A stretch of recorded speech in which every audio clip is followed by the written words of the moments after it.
به پشتوانی و هماهنگی لگل پیده رژیم دست به اپراسیونان لگوندوار حلب کریه. شروع پفچون دوه لگوندوار حلب دناورا چکدارن اسلامی و ین اپوزیسیونه جعالیه کی و چکدارن سوریه دموکراتیکی بسر پیده و رژیم سوریه جعالیه کی دن و درکتن. روانگاه سوریه مافی مروان راگهاند گو افشار روداد دما گو چکدارن بسر پیده و رژیم سوریه دخواستن برف باجار مارع لگوندوار حلب و جعالی گوند حربل و بچن.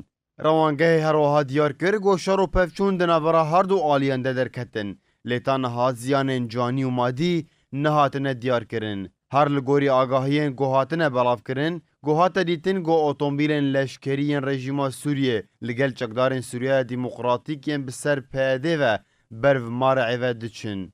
دوی دمیده چکدارن اپوزیسیون هولاره گریه چکدارن رژیم سوریه و پیده کرن لو ما شروع پفچون دناور آوان درکت و هجمارک چکدارن رژیم و پیده بریندار بون.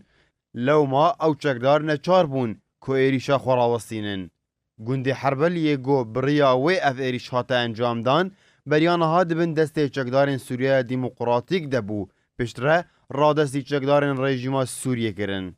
بریا چند روزان در دوران 3000 چکدارن سوریه دموکراتیک یم بسر پیده و گهشتن حلبه و لطاقه راشدین به جهبون جبو پشتوانی رژیم سوریه دشره اپوزیسیونه ده. اولو و تفگر و هماهنگی ادناور هر دو آلیان ده هفدمی وی کته گودو گرنجوینان دناور رژیم سوریه و انجمن سوریه دموکراتیک یا بسر پیده و لشام پایتخت سوریه هاتن لدار خستن.